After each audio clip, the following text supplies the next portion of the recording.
Bonjour à tous, très heureux de vous retrouver. School TV Le Mag, 30 minutes consacrées à la scolarité de vos enfants. À chaque fois, une thématique forte, une initiative sur le plan local et ou national. Et c'est parti pour le sommaire de cette émission. On prend sans plus tarder la direction de Montpellier, très belle ville de Montpellier. Gros plan sur la petite enfance. La nouvelle équipe municipale voit les choses en grand pour les tout petits. Avec quelle philosophie, quelle ambition surtout. Élément de réponse dans un instant. Une nouvelle équipe donc et une politique qui tient compte des réalités du terrain avec un seul credo, la réduction des inégalités, et vous allez voir que ça commence dès la crèche. Et puis pas d'âge pour s'initier à l'art. La ville promet aux tout petits un centre d'éveil à la culture d'ici quelques mois. Ça devrait être début d'année prochaine, début 2026. En attendant, vous allez voir qu'il y a un festival de la culture pour les tout petits. Bonjour Tasnim Akbar Ali, merci d'avoir accepté notre invitation. Bonjour, merci à vous. Merci. Vous êtes adjointe au maire de la ville de Montpellier, déléguée à la petite enfance et conseillère Montpellier Méditerranée Métropole. Je précise également que vous êtes chargée de recherche à l'INSERM. Quelle est l'essence de vos recherches à l'INSERM ? Alors à l'INSERM, je travaille particulièrement, je suis épidémiologiste, et du coup je travaille sur les liens entre alimentation et santé mentale. Ah, alimentation, santé mentale, et j'imagine que ça doit vous aider dans votre travail également au quotidien avec la mairie. Dans quelle mesure ça vous aide justement ? Eh ben alors, là, moi, vous savez, je suis arrivée dans l'équipe de Monsieur le maire Michael Delafosse en 2020. C'était mon premier mandat politique. Donc, je suis société civile. Et c'est vrai que finalement, moins que le sujet en lui-même de mes recherches, je pense que c'est plus la méthodologie que j'ai pu appliquer. Voilà, une méthodologie scientifique pour pouvoir aborder ce vaste champ qu'est la politique petite enfance. C'est-à-dire que vous avez fait table rase du passé ? Alors pas tout à fait, parce que moi je suis toujours chercheuse et je travaille toujours dans mon laboratoire, je publie toujours des recherches, mais effectivement, quand on arrive et qu'on a cet honneur de représenter des citoyens sur un sujet qu'est la petite enfance, la première chose, en tout cas que je me suis attelée à faire, c'est à vraiment établir une feuille de route et réfléchir sur finalement les attentes des citoyens et finalement mes ambitions politiques, les ambitions politiques de Monsieur le maire, pour être finalement une adjointe. Vous savez, traditionnellement, les adjointes à la petite enfance, elles étaient essentiellement cantonnées dans une fonction de gérer les crèches municipales, les agents qui travaillent dans ces crèches et puis le bâti. Et moi, j'ai souhaité, en concertation avec Monsieur le maire, débuter mon mandat en me disant déjà changement de paradigme, on ne va pas être adjointe juste des familles qui ont la chance d'être accueillies dans nos crèches municipales, mais bien être adjointe de toutes les familles sur le territoire, qu'elles bénéficient d'une place ou non, ou qu'elles bénéficient d'une place en crèche municipale ou pas. Donc l'idée, c'est vraiment de changer de paradigme et d'être sur une politique petite enfance qui soit sur s'adresser à toutes les familles du territoire. Ce qui a évidemment amené à redéfinir les contours de la politique petite enfance à l'échelle de la ville de Montpellier. Alors vous l'avez dit, nouvelle équipe municipale depuis 2020. Si je comprends bien, la petite enfance, c'est la pierre angulaire de votre projet éducatif à Montpellier. Par où on commence ? Vous me parlez de méthodologie, justement. On commence par quoi ? On commence par où ? Alors, on commence déjà par une ambition politique, c'est-à-dire celle de faire de Montpellier une ville qui soit à hauteur d'enfant. Pourquoi à hauteur d'enfant ? Parce que quand on est à hauteur d'enfant, on est finalement, quand on fait un trottoir à hauteur d'enfant, eh bien on fait un trottoir qui va être accessible aux personnes âgées, aux mamans avec des poussettes, aux familles, enfin aux personnes les plus vulnérables. Donc à hauteur d'enfant, c'est d'imaginer cette ville vue par les enfants et accessible par des enfants. Et puis, quand on commence à s'inscrire dans un programme d'une ville à hauteur d'enfant, eh bien, on commence par le départ, c'est la petite enfance, et une ambition politique qui s'inscrit dans les 1000 premiers jours. Vous avez, je pense, tous entendu parler maintenant de cette importance des 1000 premiers jours, mise à l'honneur notamment par le rapport ministériel sur cette importance de bien s'ancrer dans réussir en fait les 1000 premiers jours des tout petits, parce que derrière, on le sait, alors là pour le coup, via les recherches épidémiologiques, ce qu'on appelle le Developmental Origin of Health and Disease, c'est-à-dire que c'est l'importance sur le développement futur du futur adulte, et bien l'importance de ce début de vie réussi. Et donc, on va évidemment s'atteler à réussir ce début de vie pour tous les petits Montpelliérains. Alors justement, quelles sont vos ambitions pour tous les petits Montpelliérains et surtout comment vous avez redessiné votre politique en tenant compte des réalités, des difficultés qu'il y a sur le terrain, quelles sont-elles? Alors, vous savez, quand on passe comme ça d'un changement de délégation, où on se dit, bon, bah, moi, je veux m'adresser à toutes les familles, et moi, j'y ai vu tout de suite deux leviers qui me semblaient assez parlants. Le premier, c'est de tangenter cette ambition de se dire, eh bien, tous les enfants de cette ville, on va aller tangenter ce droit universel à l'éveil artistique et culturel. C'est-à-dire se dire, chaque enfant de cette ville, quel que soit s'il bénéficie d'un mode d'accueil ou pas, c'est vraiment pouvoir se dire, chaque enfant dans cette ville doit avoir accès à de l'éveil artistique culturel. Chaque parent, chaque famille dans cette ville doit pouvoir bénéficier d'un soutien à la parentalité. Donc c'est vraiment deux enjeux qui sont majeurs parce que vous l'avez dit dans votre introduction, la politique petite enfance, elle a cette importance, c'est que c'est une politique qui est majeure dans la réduction des inégalités, dans la réduction du gradient social dans le développement de ces tout petits. Et donc là encore, on a ce devoir d'être vraiment sur ce rôle d'accompagnement et sur ce rôle de proposition d'un éveil artistique et culturel, et derrière aussi dans un rôle de prévention, parce que quand on accompagne les parents, on est dans de la prévention pour être bien dans sa parentalité et être soutenu dans sa parentalité, parce que là encore, les chiffres le montrent, hein, depuis la crise du Covid-19, on a en France en tout cas une augmentation très très forte de la prévalence des faits de maltraitance. Hein, on a plus 37% de faits de maltraitance depuis la crise Covid, plus 45% des interventions policières au domicile pour faits de maltraitance. Et donc, ce chiffre, il illustre bien le fait que bien, tous les parents et toutes les familles ont besoin d'être accompagnés dans ce rôle si essentiel qu'est celui d'être parent.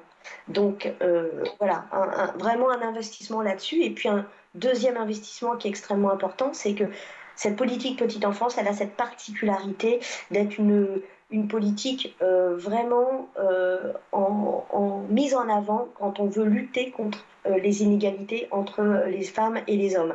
C'est-à-dire qu'aujourd'hui, on le sait, quand on doit, les personnes qui renoncent à leur carrière professionnelle pour prendre soin de sa famille, eh bien, c'est les femmes. C'est une femme, près d'une femme sur deux, qui renonce à sa carrière professionnelle pour prendre soin d'un membre de sa famille. Donc là encore, une politique petite enfance qui doit être également, je dirais, à la pointe pour pouvoir proposer des solutions d'accueil à toutes les familles de la ville de Montpellier. Et donc là, évidemment, le chantier est immense et on s'y attelle. Donc être vraiment là pour offrir des possibilités d'accueil qui soient évidemment en cohérence avec les besoins des familles et en particulier des femmes, puisque à Montpellier, on a cette particularité géographique, démographique, qui est qu'on a plus de 37% des femmes qui sont des familles monoparentales. Ouais, effectivement, et je crois que 80% de ces familles monoparentales sont des femmes à Montpellier, 85% même sont des femmes. Vous m'avez parlé de solutions d'accueil, et puis dans un deuxième temps, j'imagine que l'accueil doit être de qualité. Qu'est-ce que vous mettez en place, vous, justement? Et c'est quoi, d'ailleurs, un accueil de qualité? Qu'est-ce qu'attendent les parents? Alors, vous savez, l'accueil de qualité, il s'intègre, il est complètement corrélé également aux qualités aux qualités de travail des professionnels, les conditions de travail des professionnels. Donc, en fait, à Montpellier, on a depuis 3 ans maintenant mis en place ce qu'on appelle un dispositif plan qualité au carré. Un plan qualité au carré parce qu'il s'adresse euh, d'une part à comment on améliore les conditions de travail de nos agents et en parallèle comment on améliore la qualité d'accueil, et ces deux points sont extrêmement corrélés.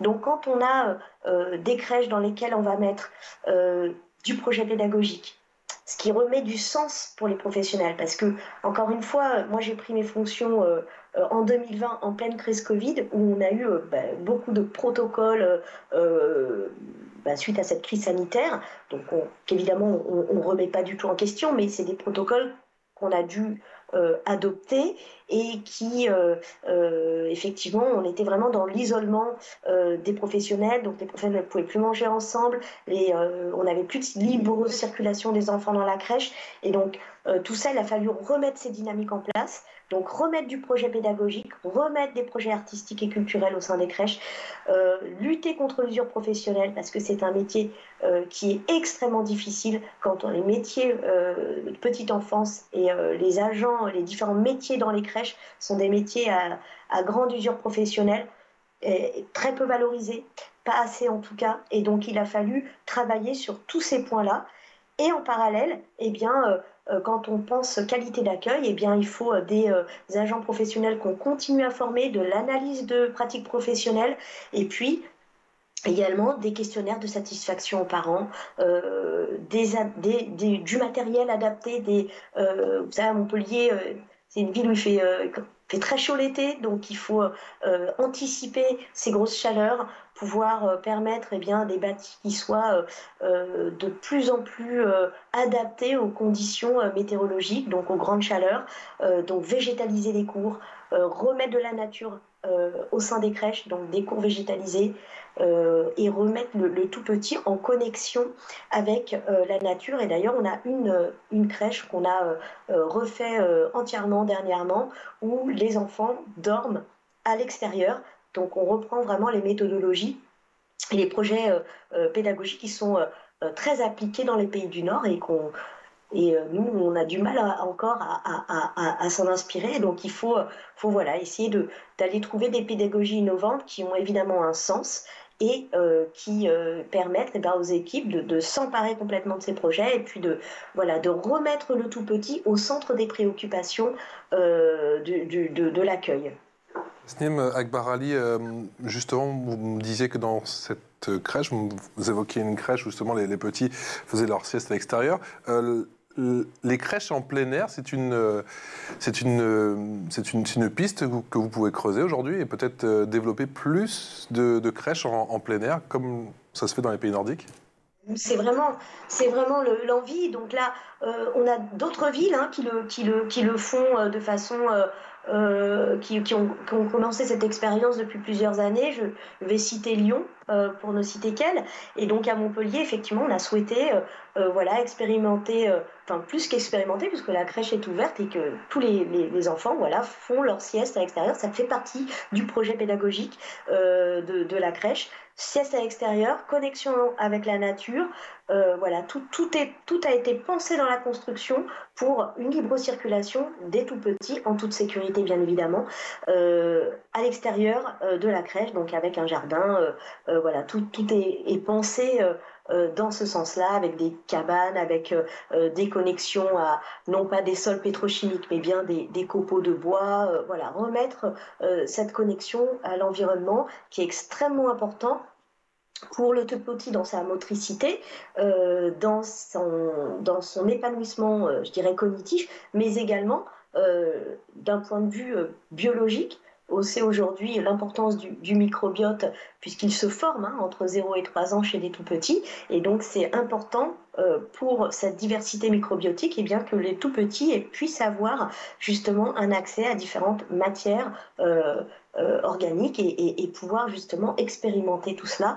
Donc, c'est important de sortir un petit peu, je dirais, de cette culture qu'on avait pu avoir très hygiéniste avec...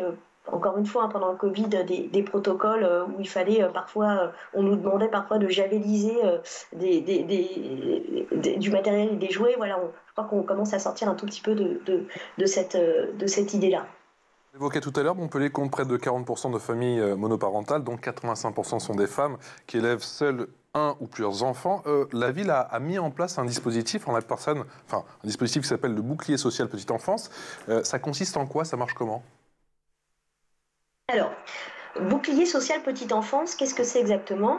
En fait, il va s'adresser, alors c'est une expérimentation qu'on expérimente là depuis 1 ou 2 mois et on va évidemment prolonger l'expérimentation sur l'année 2025.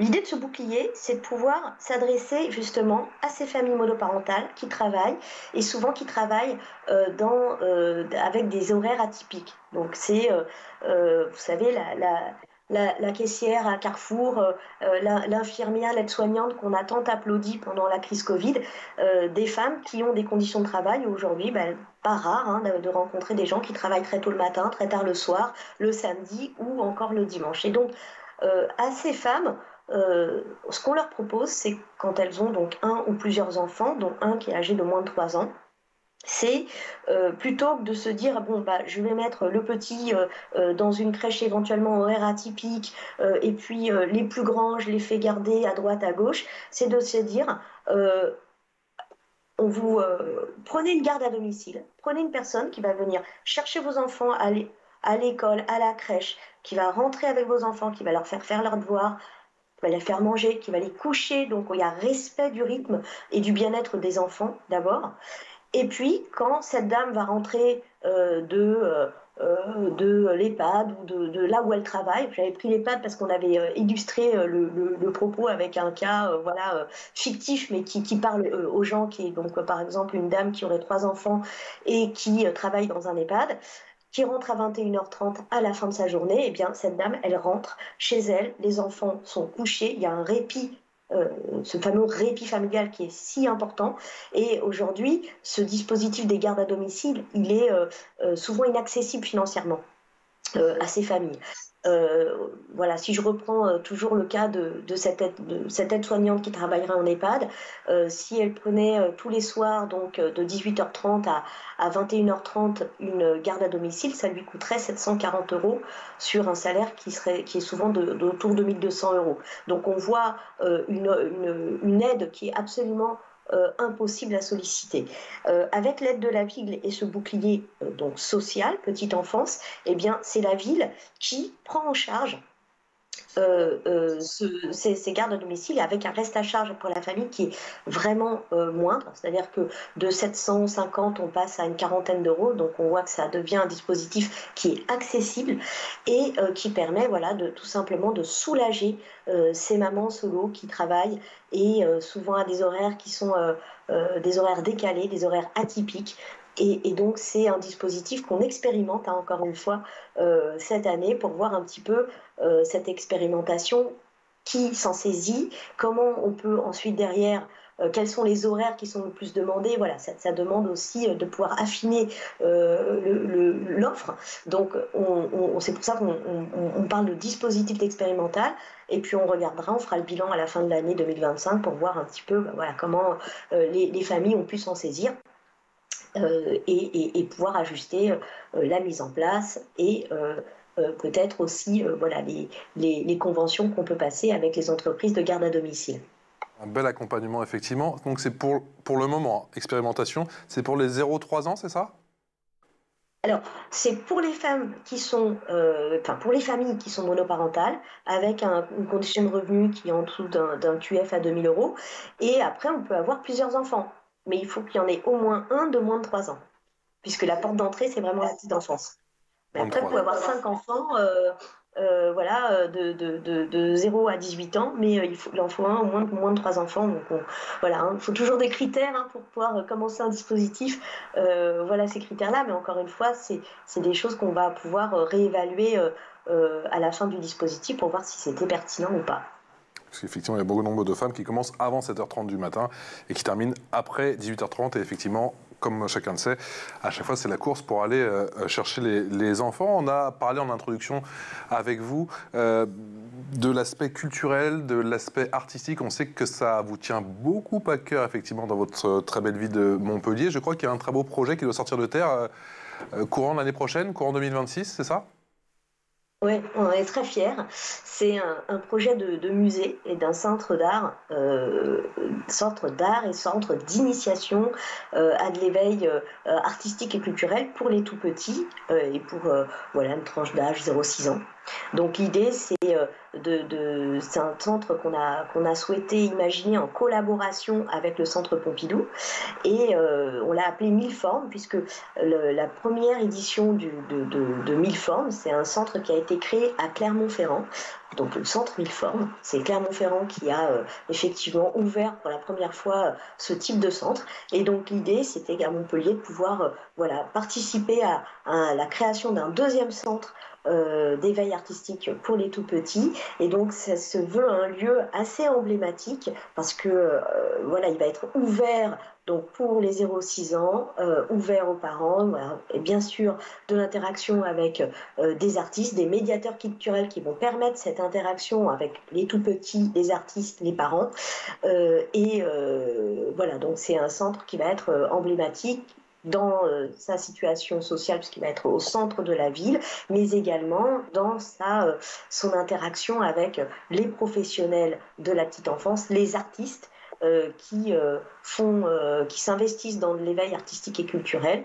Et voilà, un centre où effectivement les choses se construisent à partir de l'enfant et pas avec un regard descendant de ce qui est bien ou pas bien. C'est vraiment partir du tout petit et des petits pour les amener à un éveil artistique et culturel diversifié également.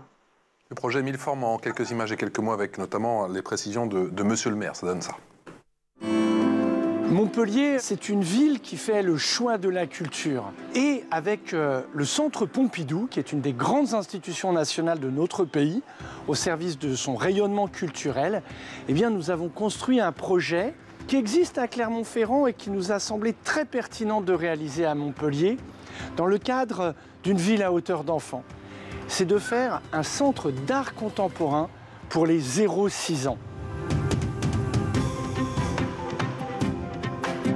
On fait un partenariat extraordinaire entre Montpellier et le Centre Pompidou.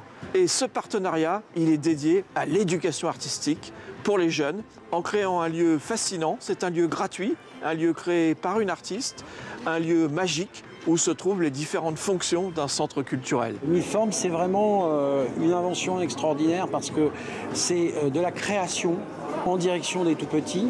Ça permet aux familles de partager ces moments avec leurs enfants.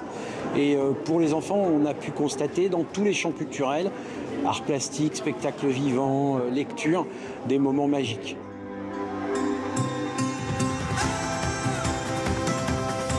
Les enfants rencontreront des artistes de notre ville pour découvrir les œuvres.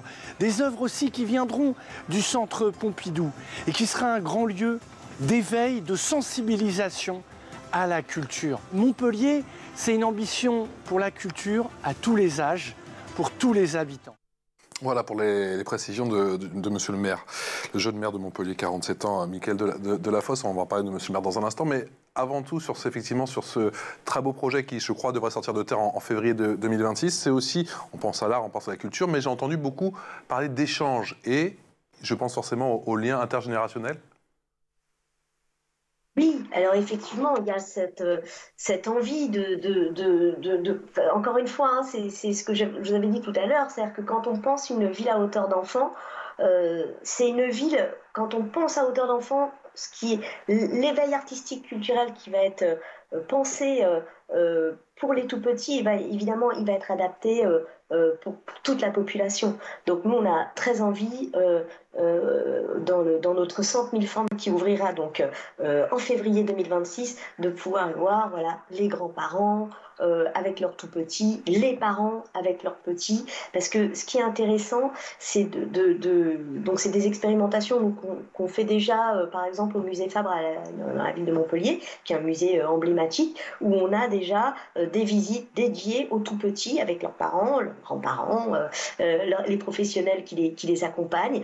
Et ce qui est extrêmement intéressant, c'est de voir ce regard croisé entre un petit qui regarde une œuvre et qui regarde l'artiste expliquer son œuvre, le parent qui regarde son enfant regarder l'œuvre, et le tout petit qui regarde son parent le regarder. Il y a une magie de ce regard croisé qui permet tout simplement de démocratiser complètement l'art, l'éveil artistique et culturel, et surtout l'entrée dans un musée. Aujourd'hui, on a beaucoup de mamans, beaucoup de papas qui se disent non, non, les musées, c'est pas pour moi, moi je sais pas trop, j'ai jamais eu cette éducation-là. Et le fait de pouvoir aussi amener, les inviter à venir avec leurs tout petits dans un musée d'éveil à l'art, eh bien, c'est leur montrer voilà, que l'art c'est pour tout le monde, la culture c'est pour tout le monde, et c'est vraiment une volonté de démocratiser la culture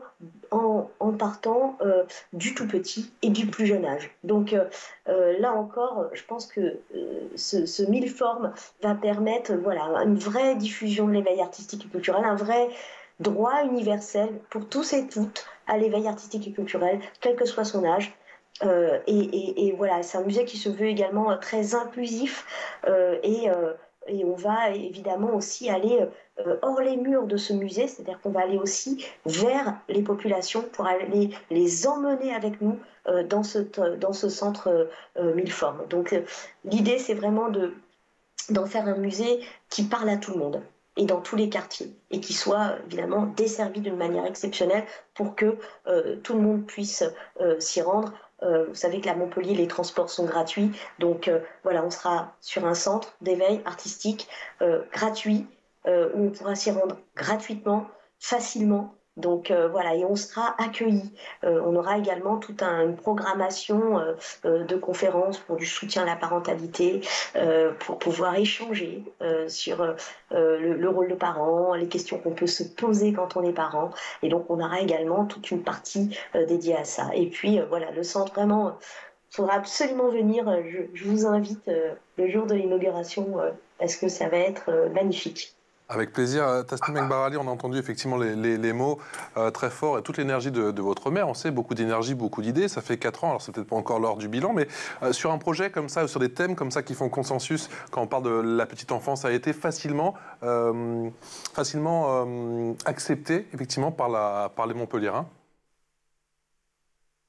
Vous voulez parler du centre mille-formes ou plutôt de la politique de façon générale? Politique générale, effectivement, on sait qu'à l'heure où on compte chaque centime, où on demande aux villes de faire encore de plus en plus d'efforts, et que j'imagine que les choix sont cornéliens, concrètement, là, vous mettez le paquet sur la petite enfance, mais pour vous, c'est un investissement, et j'imagine que ce sera peut-être moins d'argent dépensé par la suite.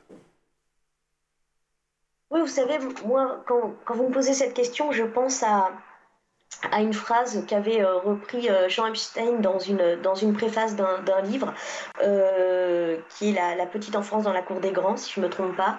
Et il disait, mais ça coûte moins cher d'aider une famille à se construire que d'attendre qu'elle dysfonctionne et de réparer.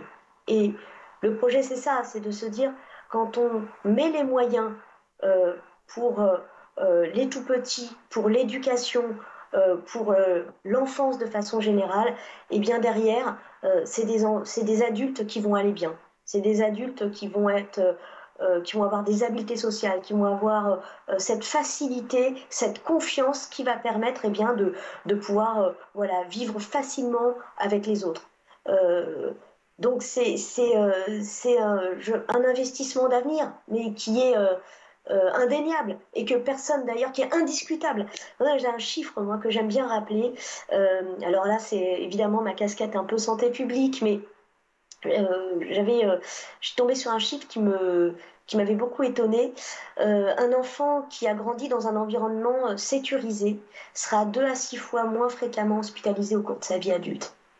Donc, vous voyez, quand on parle de débat budgétaire, je crois que c'est important de rappeler que tout ce qu'on investit quand les enfants sont tout petits, derrière, c'est des années de vie gagnées, derrière, c'est des années de bonheur gagnées. Donc voilà, et puis il y a ce côté, je dirais, très poétique, très positif. Et puis derrière, on a aussi notre réalité qui est moins glamour, mais qui est celle-là, qui est que à 6 ans, on constate 1000 mots d'écart entre les enfants qui vivent sous le seuil de pauvreté et les autres. Et donc, la petite enfance reste encore la fenêtre de vie dans laquelle, eh ben, si on peut lutter contre le gradient social dans les inégalités de développement et d'apprentissage, eh ben, on va pas hésiter. Donc effectivement, quand on explique ça, je crois que tout le monde l'entend et effectivement, c'est une thématique universelle, je crois.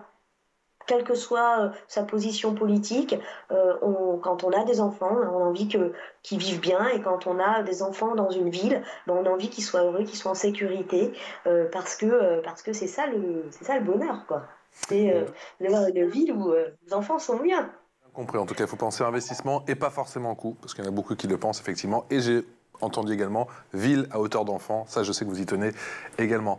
Un énorme merci, un grand merci. Merci d'avoir pris le temps de nous parler effectivement de votre projet éducatif pour la petite enfance. Merci, mais on l'a compris plus globalement, plus largement, Tasnim Akbar Ali est chargée de recherche à l'INSERM, je le rappelle, et adjointe au maire de la ville de Montpellier, déléguée à la petite enfance, conseillère Montpellier Méditerranée Métropole. Un énorme merci à vous. J'espère vous revoir bientôt, pourquoi pas sur ce plateau, avec monsieur le maire. Et je vous dis à très vite pour un nouveau numéro de School TV Le Mag. Excellente journée.